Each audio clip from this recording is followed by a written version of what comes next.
अस्सलाम वालेकुम वरहमतुल्लाहि वबरकातुहू। शेर नशीन बजस्रीफ फरमा, मेरे भाई या जो हेलो किसी को मत बोलो, एक मिनट ठहर जाओ, कोई किसी को कुछ नहीं बोलेगा, खामोश ठहर जाओ। हाँ बस। शेर नशीन तशरीफ फरमा, वो पटाखों को बंद कर दिए। इतना बड़ा पटाखा खड़ा हुआ है आपके सामने, क्या है?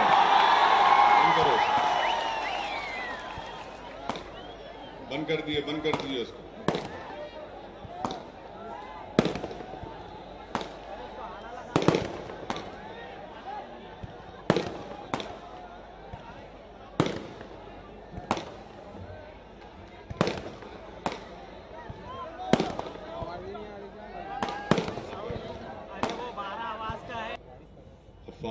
अल्लाह का बहुत बड़ा फजल करम है।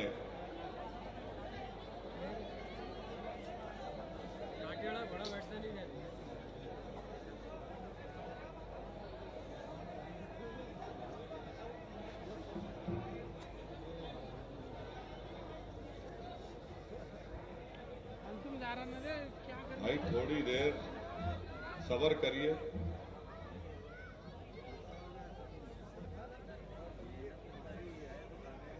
मैं आप तमाम का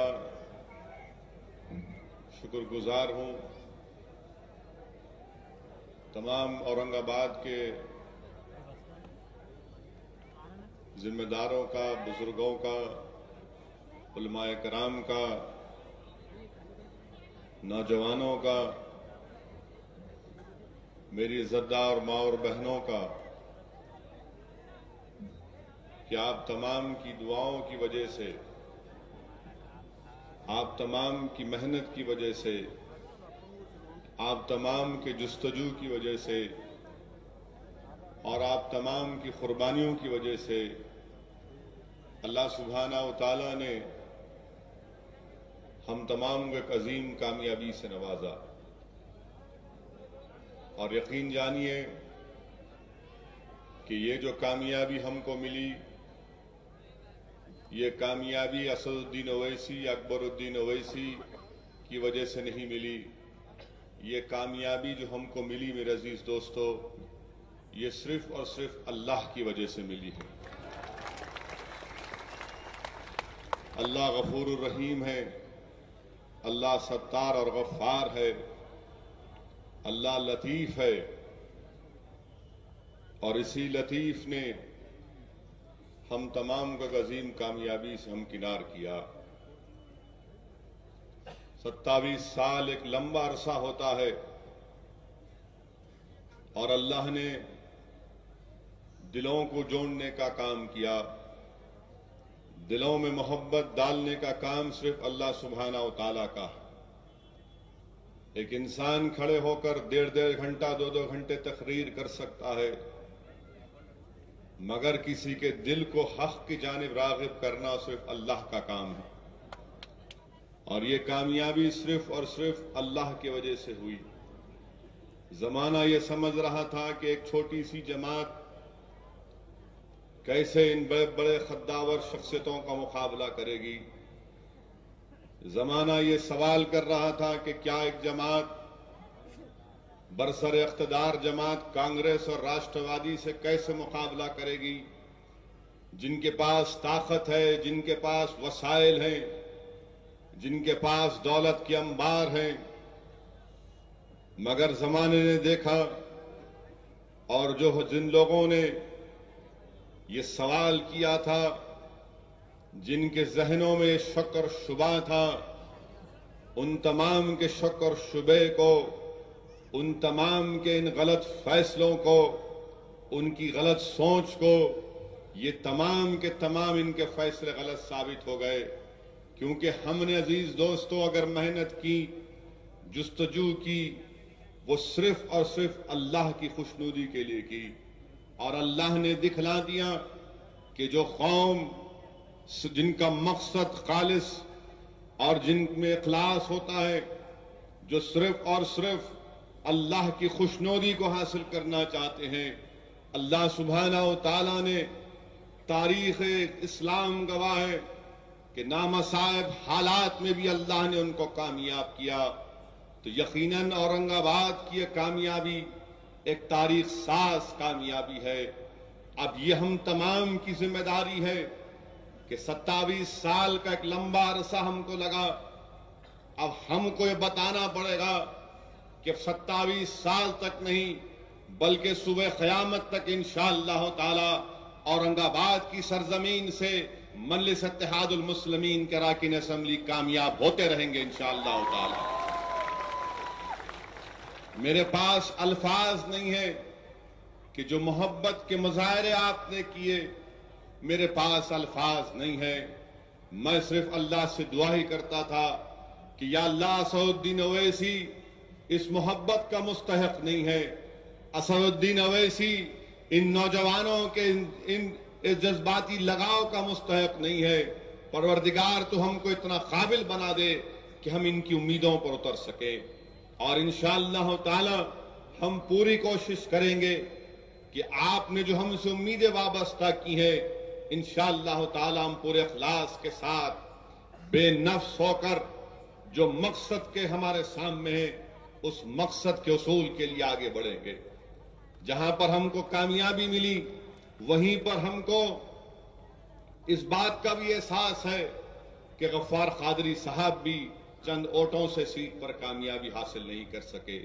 मगर मैं आपको एक अहम बात बताने जा रहा हूं। यकीनन हम तमाम को तकलीफ है कि गफ्फार कादरी साहब को कामयाबी नहीं मिली, मगर मेरे अजीज दोस्तों, जो इत्तेहाद का मुजाहरा आपने किया, यकीन जानिए सही मानों में उस असेंबली हल्के से कामयाबी गफ्फार कादरी साहब की हुई, बीजेपी की नहीं हुई।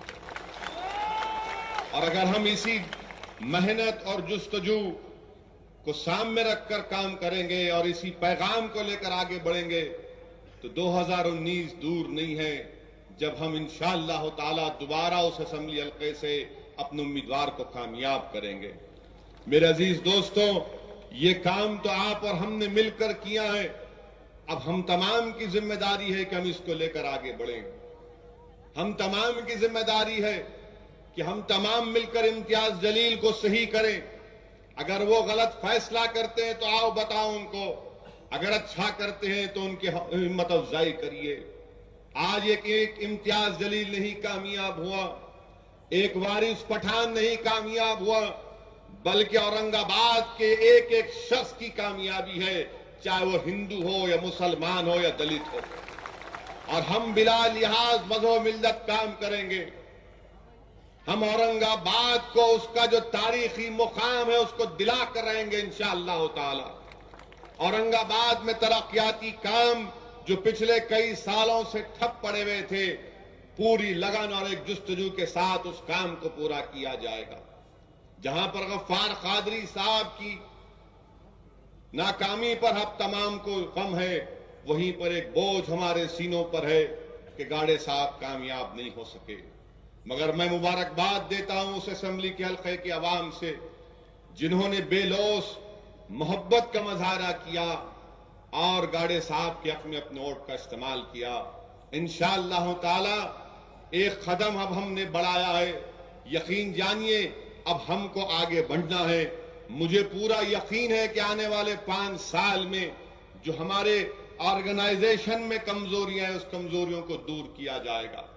अब औरंगाबाद में मजलिस इत्तेहादुल मुस्लिमीन की जानिब से इन तीनों असेंबली हल्क़ात में हर पोलिंग बूथ के ऊपर इंशाअल्लाह ताला मजलिस इत्तेहादुल मुस्लिमीन की इब्तिदाई को कायम किया जाएगा और ये ऑर्गेनाइजेशन को कायम किया जाएगा।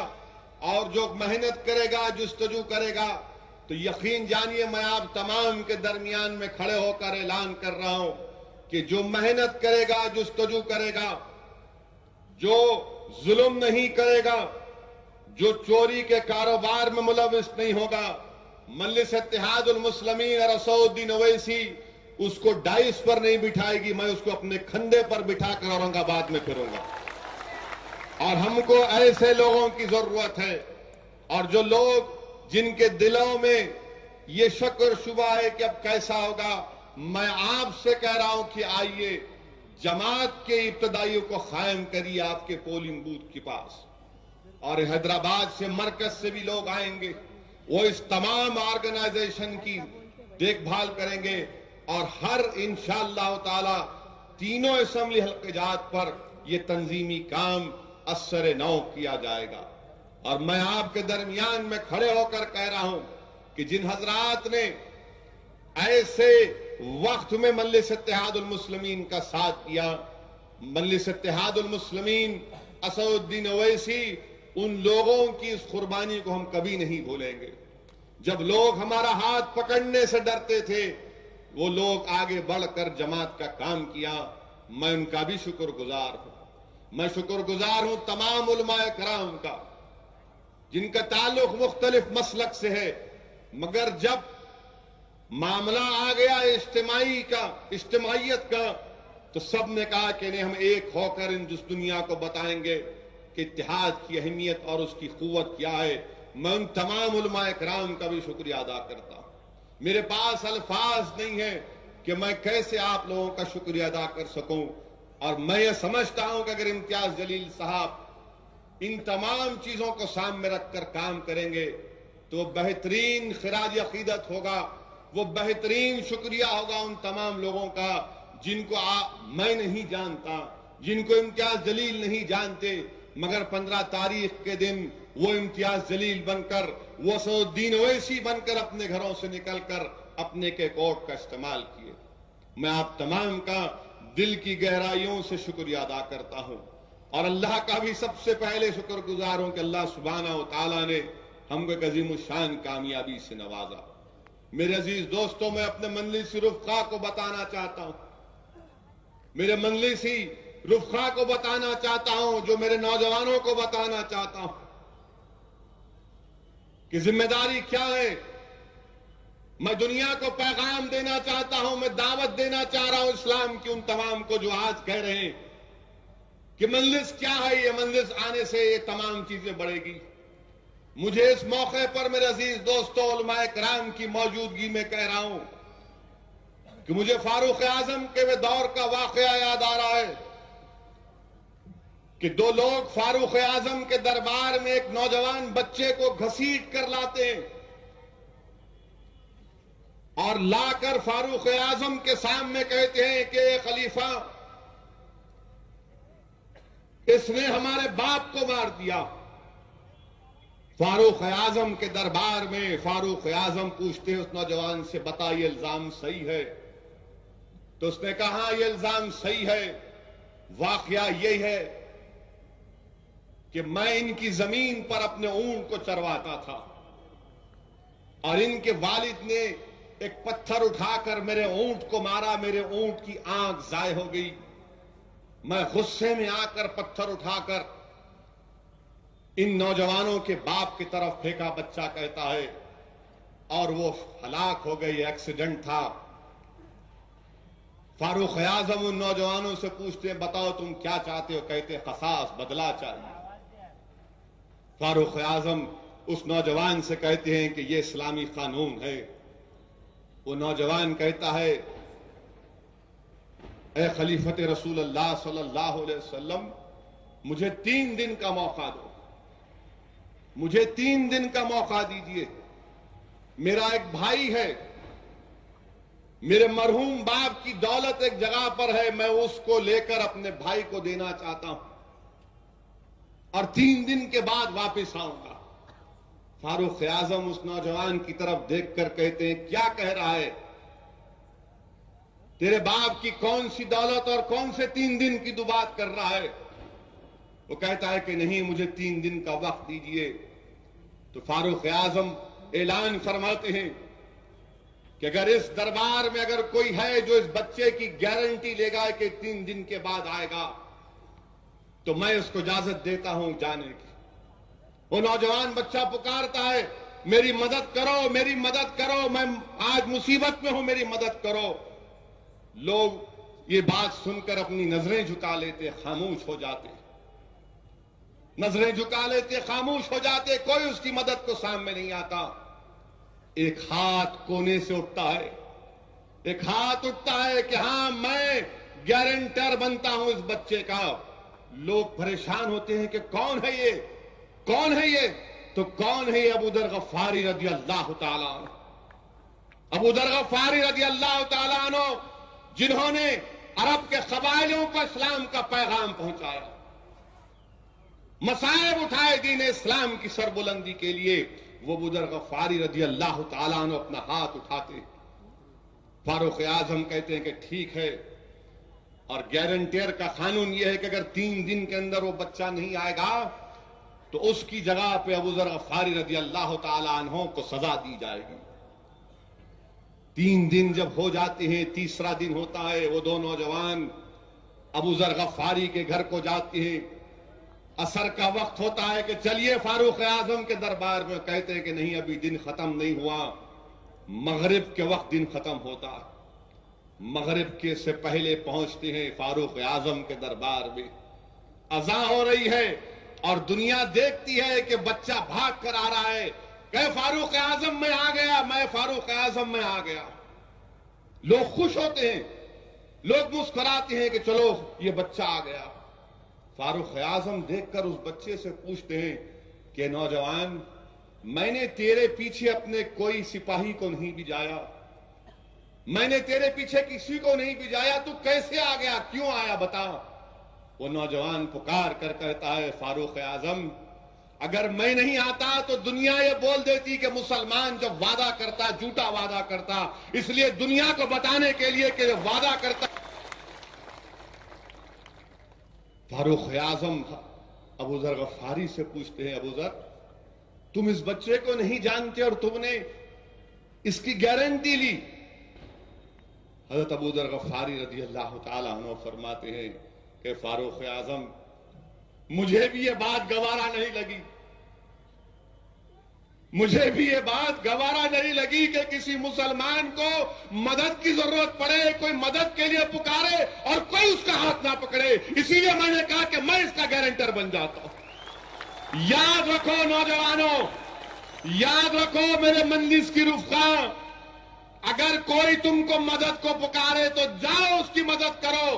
तुम उसकी मदद करोगे तो यही इस्लाम है, यही इस्लाम है जिसके फारूक आजम के जमाने में फ्रांस के साहिलों तक पहुंच गया, चीन तक पहुंच गया। देखो अबू दर गफ्फारी के पैगाम को कि फारूक आजम के दरबार में कह रहे कि उमर खत्ताब रज़ी अल्लाह ताला अन्हु अगर कोई मदद को पुकारे और मैं उसकी मदद ना करूं। अजीजान मिल्लत, इस जज्बे को पैदा करो नौजवानों कि वादा करो तो पूरा करो, और जब जिम्मेदारी लो तो उसको पूरा करो। यही हमारी कामयाबी का जामिन बनेगा, यही हमारी कामयाबी का जामिन बनेगा। मेरे मल्लिस सिर्फ मेरे मिले जो आज यहां पर शहनशीन पर बैठे, याद रखो, इसको अपने सामने रखो। जब रात के 2 बजे तुमको कोई फोन करेगा तो ये नहीं कहना अरे तंग कर रहा है नींद में, अरे तंग कर रहा है उठाओ फोन। हो सकता है कि वो परेशान होगा। तुम अगर कुछ काम नहीं भी करे उसका फोन से अच्छी बात कर लो। वो जिंदगी भर लोगों को बोलते फिरेगा कि मैं रात के 2 बजे इम्तियाज जलील को फोन किया था, इम्तियाज जलील मेरा फोन उठाया। मेरे अजीज दोस्तों, ये स्पिरिट, ये खुरीसार और कुर्बानी के जज्बे को हमको पैदा करना पड़ेगा। जब ये पैदा होगा तो ये मजलिस इत्तेहादुल मुस्लिमीन की कामयाबी होगी। अब यहां जलसे के बाद अगर कोई जाकर रात के 2 बजे फोन करेंगे, नहीं नॉर्मल होश के हालात में करे तो एतराज नहीं। बाज लोग बेहोशी की हालत में फोन करते, नहीं देखने को फोन करा तुम होशियार है सो गए। अरे भाई फजर को उठना है, गुनाहगार आदमी हूं। लोग करते फोन ऐसा, और महाराष्ट्र से तो फोन रात में जाते मेरे को। मगर मैं समझता हूं रात में क्यों आते फोन, क्योंकि वो गरीब हैं, दिन भर मेहनत मजदूरी करके अपनी जिम्मेदारी को निभाकर जब घर को आता है तो बोलता है चलो एक फोन लगाएंगे हैदराबाद की। मैं शुक्रगुजार हूं आपका। आप जब कभी भी मुझे पुकारेंगे या नहीं पुकारेंगे, हमारी जिम्मेदारी जो है इंशाअल्लाह ताला हम करेंगे। मेरे अजीज दोस्तों, ये कामयाबी आपकी है। आपने इत्तेहाद का ये जो फिजा पैदा की, ये काबिल मुबारकबाद है। ये इत्तेहाद की फिजाओं ने संघ परिवार की नींद को हराम कर दिया। ये इत्तेहाद के पैगाम ने, ये जज्बा, ये ठाटे मारता हुआ ये समंदर, इंसानी सरों का समंदर, ये औरंगाबाद के जज्बाती नौजवानों के वो नारे जिनमें कांग्रेस और एनसीपी ने अपनी तबाही और बर्बादी को देख लिया, आज वही जज्बे को लेकर आगे बढ़ना है। मेरे अजीज दोस्तों, होश के साथ काम करना, ये आपकी कामयाबी है। ये कोई इनफरादी शख्स की कामयाबी नहीं है। असदुद्दीन ओवैसी कैसे 56 इस दुनिया में आके चले जाएंगे, इस जमीन की ग़िज़ा बन जाएंगे, मगर याद रखो ये जो पैगाम तुमने दुनिया को दिया, इस पैगाम को पूरे महाराष्ट्र में फैलाना है, हिंदुस्तान के गली कूचों में फैलाना है। यही इत्तेहाद हमको कामयाब करेगा। यही इत्तेहाद नाइंसाफियों के दौर का खात्मा करेगा। यही इत्तेहाद उन जेलों में 9-9 साल से लोरा केस में जो बच्चे पड़े हुए हैं उनको निकालने की कामयाबी का जामीन बनेगा। यही इत्तेहाद हमको हम पैगाम देंगे फरका परस्त ताकतों को कि अब हम तुम्हारे बातों में आने वाले नहीं हैं, अब हम जाग चुके हैं। हमने इत्तेहाद की अहमियत को और उसकी खुसूसियत को, उसकी मिठास को महसूस किया। यही इत्तेहाद की कामयाबी है कि हम दोबारा यहां पर जमा। मेरे अजीज दोस्तों, जमात को मजबूत करो, असदुद्दीन ओवैसी को मजबूत मत करो, जमात को मजबूत करो। नहीं मालूम इस दुनिया में मेरा कितना वक्त है, मगर इस जमात को मजबूत करना हम तमाम की जिम्मेदारी। जमात रहेगी तो हम रहेंगे, जमात नहीं तो मैं क्या हूं।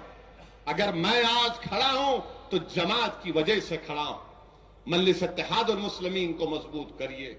मजलिस इत्तेहादुल मुस्लिमीन को और इम्तियाज जलील, वारिस पठान की तरह नौजवानों की जरूरत है। आओ, जिम्मेदारी को निभाओ, आगे बढ़ो। मैं तुम्हारे पीछे काम करने को तैयार हूं, मैं तुम्हारे पीछे काम करने को तैयार हूं, मगर आओ जिम्मेदारी उठाओ। हम बताएंगे दुनिया को कि हम क्या कर सकते हैं। और दूसरी बात मेरे अजीज दोस्तों, कि मैं औरंगाबाद को आया, इम्तियाज जलील के ऑफिस का इनाग्रेशन किया, तो सुबह में बंबई से आया, एयरपोर्ट से बाहर निकल रहा था तो मजलिस के जिम्मेदारों को देखा, जरा शक हुआ, औरंगाबाद को आया नहीं आया। बोला ठीक है, सूबेदारी गेस्ट हाउस हो गया। फिर वहां पे शक हुआ क्या हो रहा भाई। उसके बाद हम लोग अहमदनगर गए, वापिस आए, गफ्फार कादरी साहब के अजीम शान उस तालीमी इदारे में गए।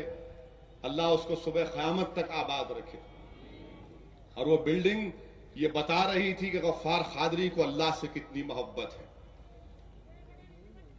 वहां पर गया, मैं ये क्या हो रहा है।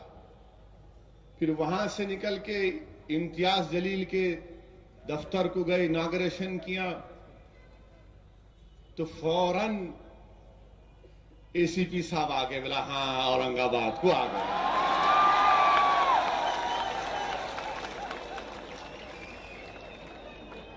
मैं बोला वाह, सुबह से पेट में दर्द हो रहा था, कहां है कहां है कहां है।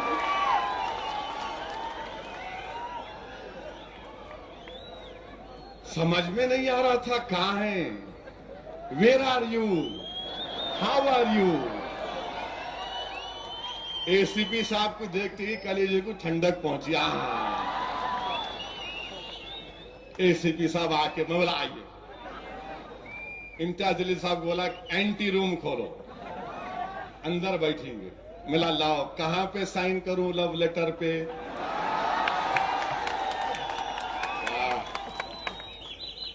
मैं शुक्रगुजार हूं पुलिस का। आपकी हमारी मोहब्बत में इजाफा होता रहेगा।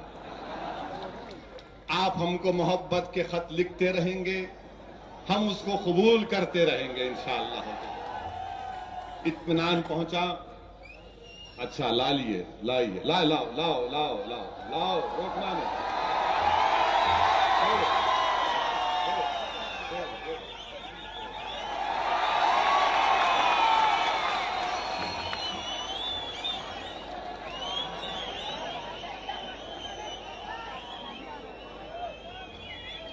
कोई सियासी पार्टी के जलसे में गरीब आ सकता चल के? ये मजलिस इत्तेहादुल मुस्लिमीन है।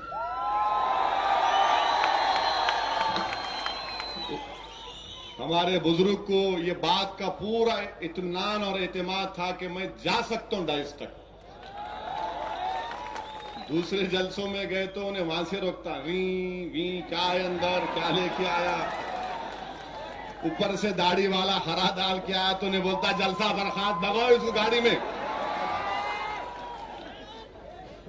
मेरे अजीज दोस्तों, आप बोर तो नहीं हो रहे ना बारिश हो रही बोल के? मैं तो भीगने तैयार हूं, आप भीगते? ठीक है, कंफर्मेशन ले रहा हूं मैं। मेरे को सुबह में जावेद कुरैशी बोले कि अब यहां पे वो क्या बोले, आप वो लगा देंगे, शेड लगा देंगे। बोला नहीं, अब शेड नहीं लगाना।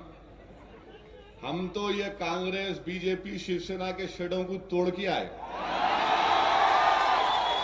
अब कोई शेड नहीं। हमारे अल्लाह का आसमान हमारे लिए शामियाना है, वही काफी हमारे लिए। मेरे अजीज दोस्तों, अभी नहीं, फिर अखबार में लिख देंगे, सुनो जरा, फिर अखबार में बरखादत आर्टिकल लिख देंगे। बरखादत कौन है मालूम? एनडीटीवी के इम्तियाज जलील के बॉस थे 10 साल तक। बहुत बड़े रिपोर्टर हैं उन्होंने हिंदुस्तान टाइम्स में आर्टिकल लिखी। औरंगाबाद में नारे लगाए गए। कौन से नारे लगाए? अभी क्या नारा लगाए थे आप? आके नारा लगाओ, इधर आओ, लगाओ नारा। वो मैं भी तुम्हारे साथ बोलता हूं, मुसलमानों को जय भीम और दलितों को जय मीम। ये लगा था। ये नारा लगा तो हमारी बहन बरखादत हिंदुस्तान टाइम आर्टिकल लिखे, ऐसे नारे लगाए। ये नारा लगाए जय भीम जय मीम। पूरे अखबार में लोग मेरे को फोन आकर रहे, ऐसा लिखे। अरे बोला मैं क्या बोलूं, औरंगाबाद में ऐसे नारे नहीं लगाते, कभी नहीं लगाए। और फिर बरखादत हिंदुस्तान टाइम्स के आर्टिकल में लिख दिए क्या सऊद्दीन ओवैसी मुसलमानों का मोदी कहते। मैं बोला ये मेरे को कहीं गाली दे रहे।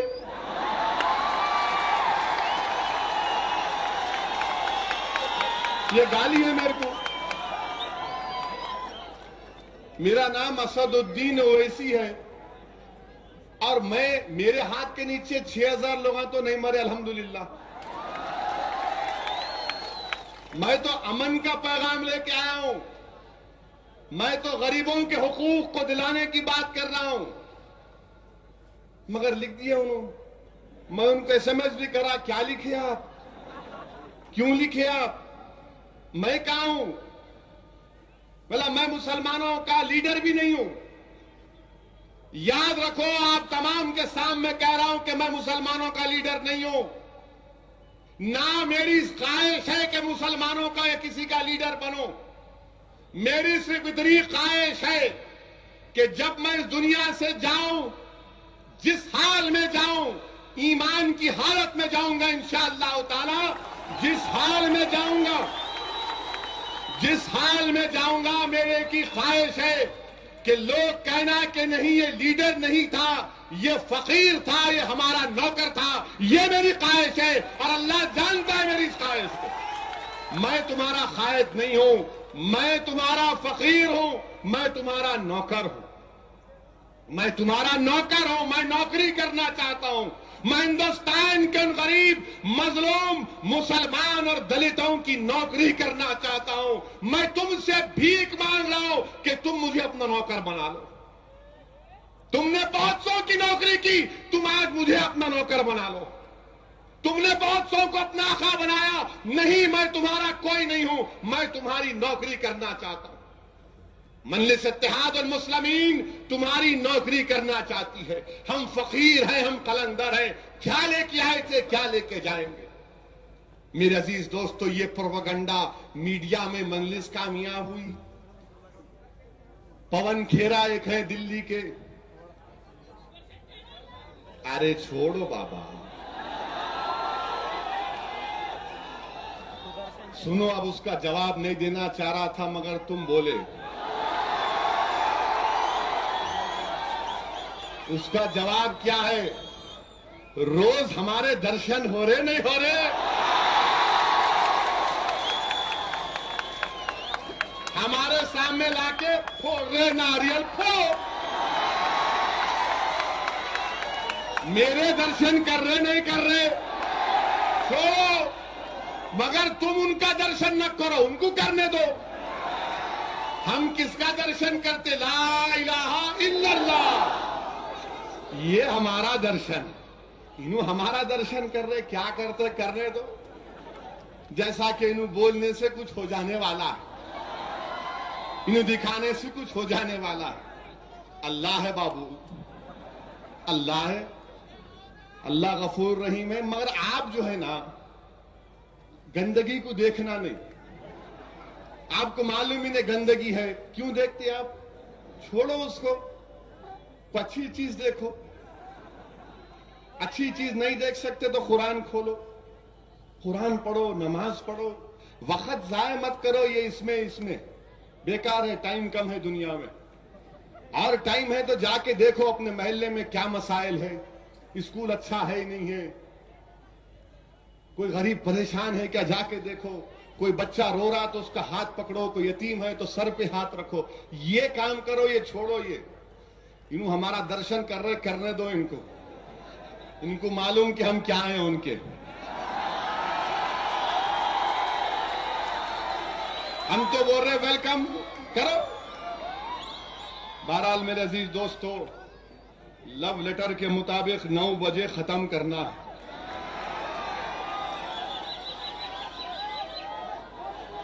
तो आधा घंटा है अभी, 30 मिनट है। इंशाअल्लाह मैं पूरी बात करके ही जाऊंगा।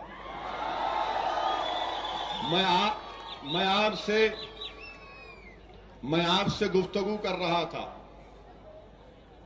कि औरंगाबाद में इस तरह के नारे लगाए गए इम्तियाज जलील की कामयाबी के बाद। मेरे अजीज दोस्तों, मैं यहां पर नौजवानों से खास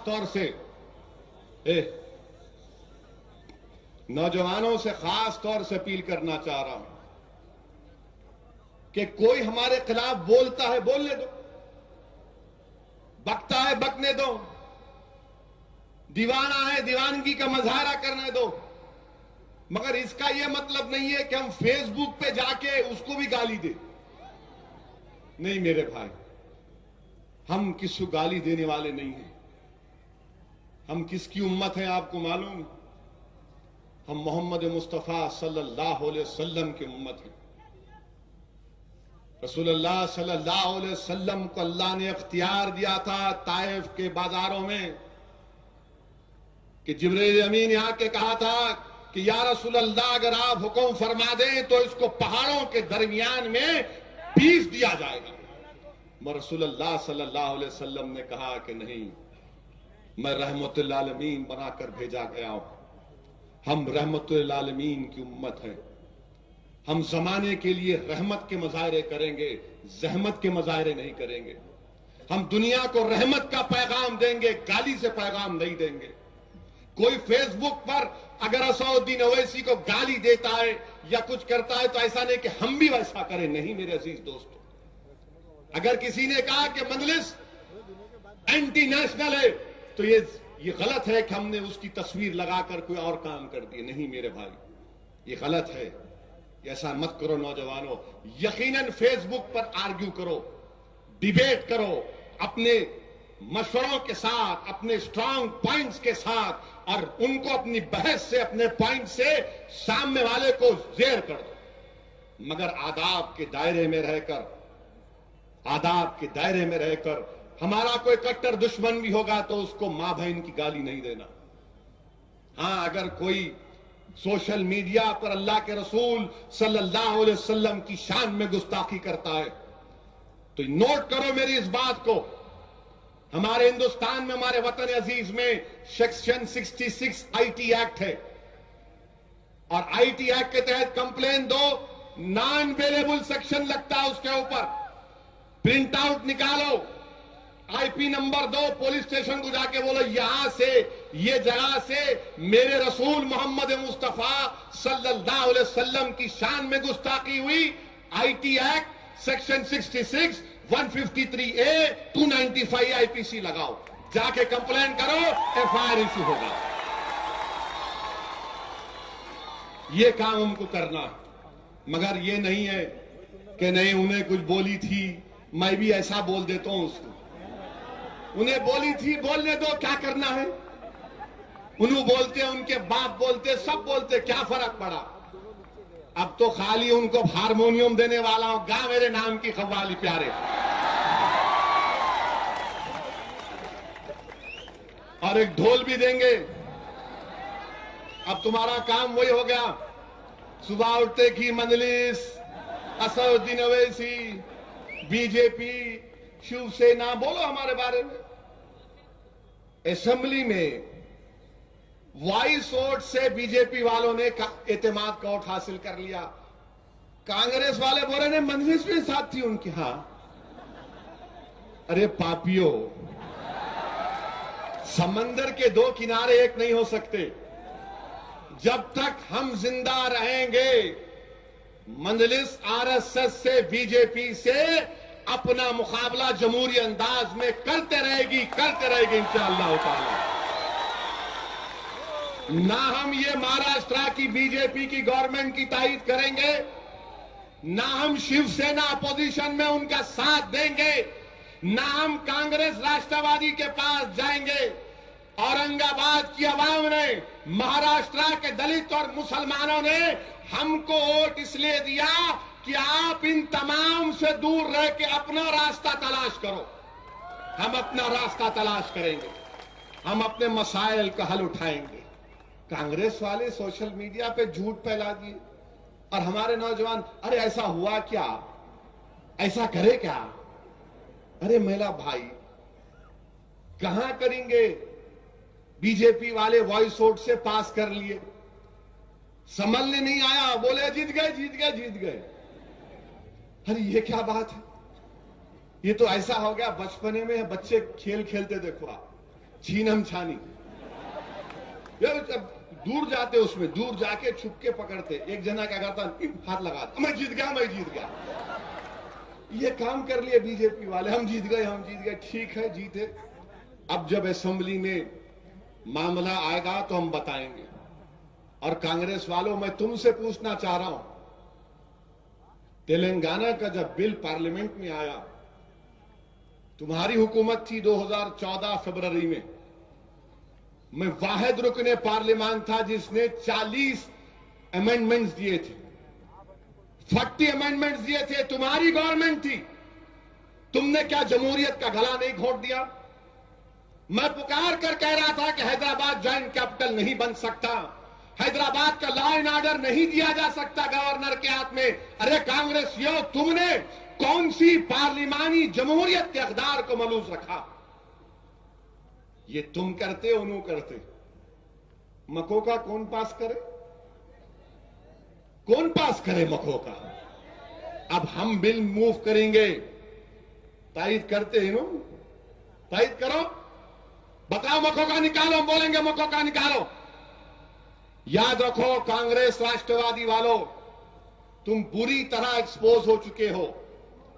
अब तो पवार साहिब तो स्वच्छ भारत कर रहे। वाह,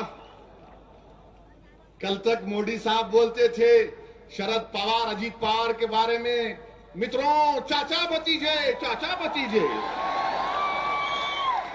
कहां गए चाचा भतीजे? चाचा भतीजे जाके बैठ गए गोद में उनके।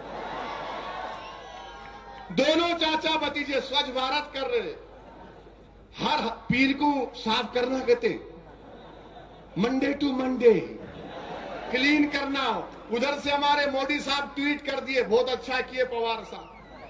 मेरे पास भी मीडिया वाले आए, आप नहीं कर रहे। मैं क्या करूं? नहीं, स्वच्छ भारत। मैं ठीक है, तुम सुबह में 6 बजे आना हैदराबाद को मेरे घर। लाना तुम 6 बजे, मैं तुम्हारे साथ चलूंगा। बोले क्या करेंगे? बोला साथ चलते नहीं चलते? बोले नहीं नहीं, इतनी सुबह तो तुम कुछ करते। मला नहीं करता मैं, आओ। मैं नहीं आए। बाद में बोले क्या करने वाले थे? मला मैं तुम्हारे को गोद में लिख जा रहा था क्या? मैं बताना ये चाह रहा था कि हिंदुस्तान के पूरे गरीब इलाकों में टॉयलेट नहीं है गरीबों के पास, दलित बस्तियों में, मुसलमानों की आबादियों में, ओबीसी के सुबह 5 बजे बेचारे लोटा लेके निकलते। मां क्यों नहीं जाते बीजेपी वाले साफ करने की? ये क्या है भाई? ये ड्रामा है। पैसे दो ना उसके लिए टॉयलेट बनाने को, 2 पैसे दो। औरंगाबाद में बोलो पूरे दलित बस्तियों में टॉयलेट बनाएंगे, 10-10 करोड़ रुपए देंगे, बनाओ। ये सही काम है। खाली झाड़ू का कट्टा लेके प्रेस वालों को बुला के फोटो खटाखट फोटो लेना, क्या है ये? ड्रामाबाजी है। और मोदी साहब, दिल साफ करो, दिल साफ करो। हमारे प्राइम मिनिस्टर मुल्क के वजीर आजम अंबानी का हॉस्पिटल के इनाग्रेशन में गए बंबई में। वहां जाकर प्राइम मिनिस्टर ने क्या कहा? मैं नहीं बोल रहा हूं, एसीपी साहब आप नोटिस दिए मेरे को, हेट स्पीच नहीं देना बोल के। हिंदू अखबार में करण थापर ने आर्टिकल लिखा और जिसमें उन्होंने इस बात का हवाला दिया, मैं तो अंगूठा छाप हूं, मेरे को क्या आता पढ़ना। थोड़ा पढ़ लिया, मैं गलती से पढ़ लिया था आर्टिकल। उसमें करण थापर ने लिखा कि प्राइम मिनिस्टर ने अपनी तकरीर में कहा कि कोई बगैर मां के भी पैदा हुआ था 6 लाख साल पहले, जब स्टेम सेल था, प्लास्टिक सर्जरी थी। मैं बोला अबा 6 लाख साल पहले हिंदुस्तान में स्टेम सेल पे भी रिसर्च हो गई थी, प्लास्टिक सर्जरी भी हो गई थी, मगर ये बात समझ में नहीं आई बुड्ढी लाइन में पानी कहीं को नहीं आ रहा। फिर है ना, देखे भूला नहीं, मैं दौरा करा था। 6 लाख साल पहले अगर स्टेम सेल रिसर्च बन गया, 6 लाख साल पहले अगर प्लास्टिक सर्जरी हो गई, तो औरंगाबाद में पीने का पानी का प्रॉब्लम क्यों है? बाइकुल्ला में एक मच्छर काटा तो डेंगू क्यों बढ़ रहा? एक मच्छर को नहीं मार सक रहे 4 लाख साल के बाद, वो 4 लाख साल पहले ये हो गया था। करण थापर ये भी लिखे कि हिंदुस्तान का कॉन्स्टिट्यूशन का आर्टिकल 51 ये बोलता है कि एक साइंटिफिक टेम्परामेंट हिंदुस्तान में हिंदुस्तानियों पैदा किया जाए। हम वजीर आजम से बोलना चाह रहे हैं, मिस्टर प्राइम मिनिस्टर, आप कौन सा साइंटिफिक टेम्परामेंट क्रिएट कर रहे हैं आप इस तरह की बात करके? और फिर जब बात आई अंबानी की, नामजद करोगे तो कैसे दबाव पर काम नहीं आएगा। इसीलिए इस मामले की इंक्वायरी के लिए सिटिंग जज को दी जाए। मैं चीफ मिनिस्टर महाराष्ट्र को उनके अल्फाज याद दिला रहा हूं। मिस्टर फडणवीस, हम आपसे मुतालबा करते कि आपने महाराष्ट्र के असेंबली में अंबानी ने जो 27 मंजिला अपनी बिल्डिंग बंबई में एक यतीम खाने पर कायम की है, मिस्टर चीफ मिनिस्टर, आप एक सिटिंग जज से इंक्वायरी कराएंगे नहीं कराएंगे, हम आपसे जानना चाहते हैं। ये कांग्रेस के विलासराव मरहूम देशमुख चीफ मिनिस्टर थे। उस वक्त मिस्टर फडणवीस ने और मिस्टर एकनाथ खडसे ने कहा था, हम ये मुतालबा कर रहे हैं कि आप वो जायदाद अंबानी की लेंगे नहीं लेंगे। लेना पड़ेगा, यस लेना पड़ेगा। अब जब असेंबली में उठाएंगे हमारे वारिस पठान, ये पठान उठाएगा तो कांग्रेस को तकलीफ क्या होगी, इन्हों नंगे हो जाएंगे वहां, क्योंकि इनके दौर में बनाई गई थी। ये मिलके बैठ के खाए, क्या खाए नहीं मालूम, मैं गलत नहीं बोल रहा हूं। आज पूरे वक्त की प्रॉपर्टीज को आपको हवाले करना पड़ेगा। ये मुसलमानों की जायदाद है। हमारे गरीबों के फलाह बहबूद की स्कीमात का आगाज कर सकते, हमारे बच्चों को पढ़ा सकते, यतीमों को पढ़ा सकते, बेवाओं की मदद कर सकते। ये एजेंडा मजलिस का है। मगर हमारे प्राइम मिनिस्टर तो वहां पे दवाखाने का इनाग्रेशन कर दिए। हम ये सवालात करेंगे। दूसरा सवाल ये होगा महाराष्ट्र के असेंबली में कि एलोरा आम साल केस में बैठ जाओ, बैठो बैठो बैठो बैठो बैठो, टाइम नहीं है, बैठो। हेलो काले बैग वाले, बैठो बैठो। हाँ अब तुम सुनो, ये मजलिस इत्तेहादुल मुस्लिमीन का प्रोग्राम। एलोरा आम साल केस में हम महाराष्ट्र की गवर्नमेंट से मुतालबा करते हैं कि मेरे भाई 8 साल हो गए, एक भी विटनेस का बयान कलमबंद नहीं करवाए। आप रोज क्यों नहीं चलाते ट्रायल को? रोज चलाओ। वो बच्चे अगर मुजरिम है तो मुजरिम करार दो। और हम महाराष्ट्र की गवर्नमेंट से मुतालबा कर रहे कि तुम्हारी एटीएस ने हमारे औरंगाबाद के एक बच्चे को लेकर गए, बच्चा गायब, वो बच्चा गायब है। नईम कहां है? नईम कहां है? नईम, नईम की मार हो रही है, नईम की मार हो रही है। नईम के हवाले हमको कर दो, नईम दे दो हमको। इंशाअल्लाह ताला ये बात उठेगी महाराष्ट्र के ऐवान असेंबली में। मेरे अजीज दोस्तों, आज महाराष्ट्र के असेंबली में कोई पुकारने वाला आया है, कोई पूछने वाला जाएगा, कोई दीवाना जाएगा। ये बहुत से मक्कारों के मक्कारियत का खात्मा हो चुका। अब सवालात किए जाएंगे, गरीबों के सवालात किए जाएंगे, उसके सवाल का हल तलाश किया जाएगा। और मैं महाराष्ट्र की गवर्नमेंट से पूछना चाहूंगा कि ये जाधव को, सुनील को अहमदनगर में कैसे मार दिया गया। अहमदनगर के उस इलाके में हम लोग गए, जौखेड़ा को गए थे। आज हमारे दलित भाई जौखेड़ा के गांव को गए, जौखेड़ा खलासा को गए। मेरे अजीज दोस्तों, यकीन मानो बड़ी तकलीफ हुई कि मैं एक मां के सामने बैठा हुआ था, एक भाई के सामने बैठा हुआ था। एक मां ने अपने बेटे को खोया, एक भाई ने अपने 5 भाइयों में से एक भाई को खोया, एक दादी ने अपने पोतरे को खोया, एक चाचा ने अपने भतीजे को खोया, किसी ने अपनी बहन को खोया। क्या हो रहा है यहां पर अहमदनगर में? एक दलित खानदान के 3 लोगों को कत्ल किया गया। कत्ल करने के बाद सर को काटा गया, एड़ियों को काटा गया, पेट को काटा गया। जिस तरह खेत में फर्टिलाइजर डालते हैं उस तरह इनके जिस्म के आज़ा को खेतों में फेंक कर चले गए। 3 हफ्ते हो गए। 3 हफ्ते से क्या कर रही है वहां पर अहमदनगर में पुलिस? क्या कर रही है?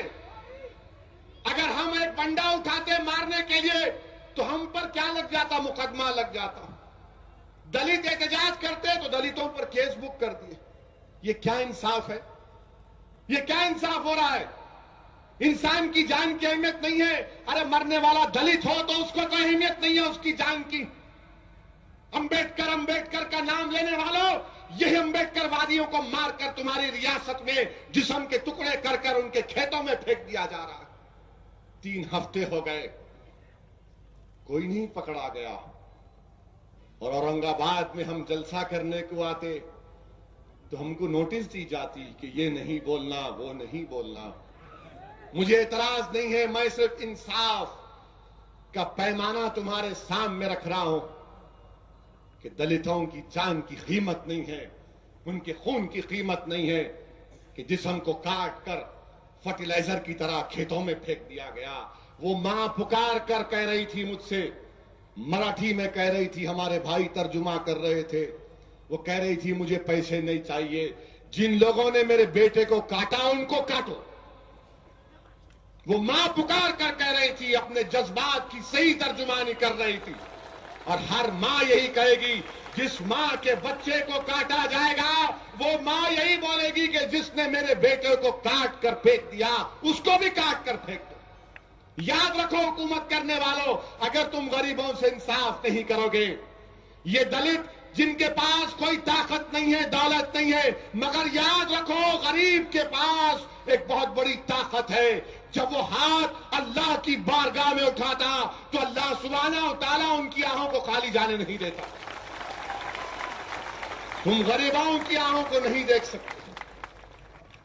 आज अगर इन दलितों से इंसाफ नहीं होगा, कल खुदा ना खास्ता ये लोग हथियार उठाएंगे तो क्या बोलेंगे आप? नक्सलाइट बोलेंगे इनको, मकोका लगा देंगे इनके ऊपर। ये इंसाफ नहीं है मेरे अजीज दोस्तों। महाराष्ट्र की हुकूमत को, बल्कि मैं तो चीफ मिनिस्टर से कहूंगा कि आप जाओ उन गरीबों के पास। अगर आपके पास टाइम रहा तो प्लीज जाओ, इसको सियासत मत करो। आप जाकर देखो कि इंसान है, हिंदुस्तान के शहरी हैं, इनको काट के फेंक दिया जा रहा इसलिए कि वो दलित हैं। ये नहीं हो सकता मेरे अजीज दोस्तों। ये बात भी ऐवान असेंबली में उठाई जाएगी, ये बात भी नागपुर के असेंबली में इंशाअल्लाह ताला हम पूछेंगे। और फिर ये कांग्रेस के लोग जो बड़ी बड़ी बातें कर रहे थे, अजीब इत्तेफाक दिखा मुझे कि जब मैं देख रहा था टीवी के ऊपर विजुअल्स, तो कल तक पृथ्वीराज चौहान चीफ मिनिस्टर थे। पृथ्वीराज चौहान जब असेंबली में जाते थे तो सब सलूट करते थे उनको, पुलिस वाले, सब स्टाफ उठता था असेंबली में।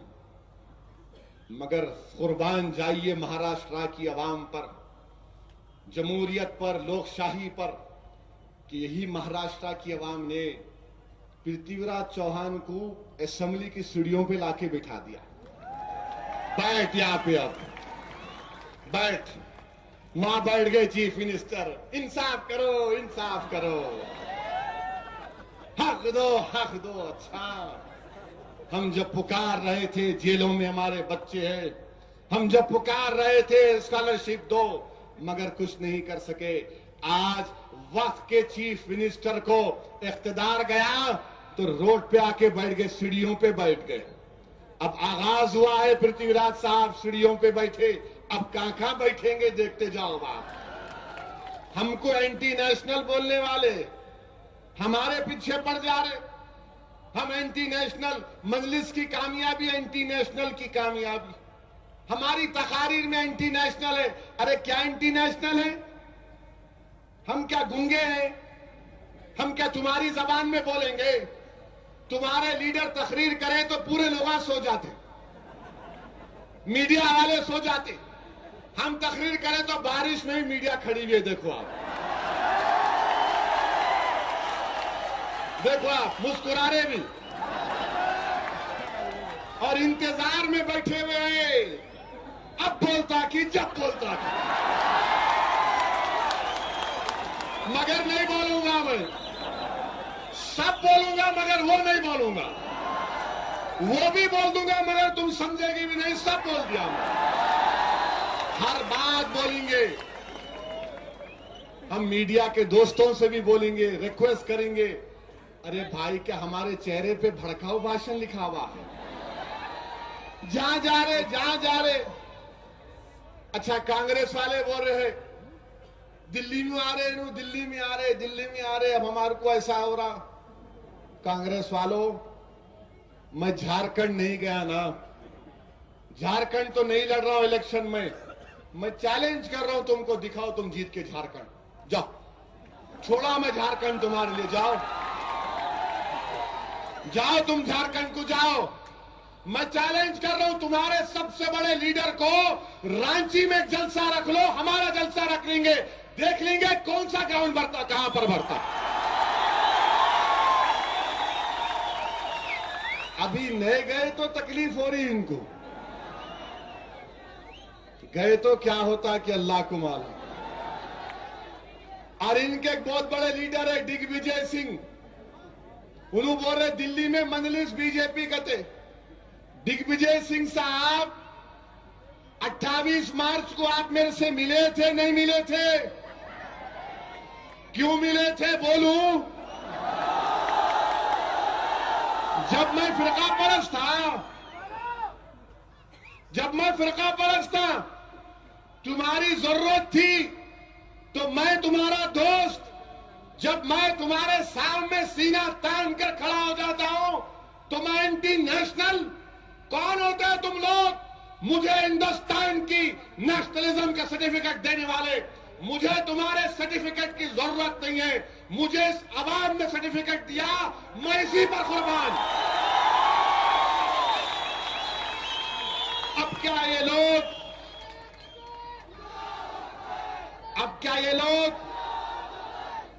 क्या ये लोग नोटरी का ऑफिस खोल दिए क्या? स्टैंप मार के देंगे, इन्हों है तो सेकुलर, इन्हों कम्युनल। अगर मुकाबला करना है आरएसएस बीजेपी का तो दिल बड़ा करो, तुम दिल बड़ा करो। और तुम ये मत समझो कि तुम ही सब चीज की मर्ज की दवा हो। तुम हरगिज ये मत समझो कि तुम ही मुकाबला कर सकते नहीं।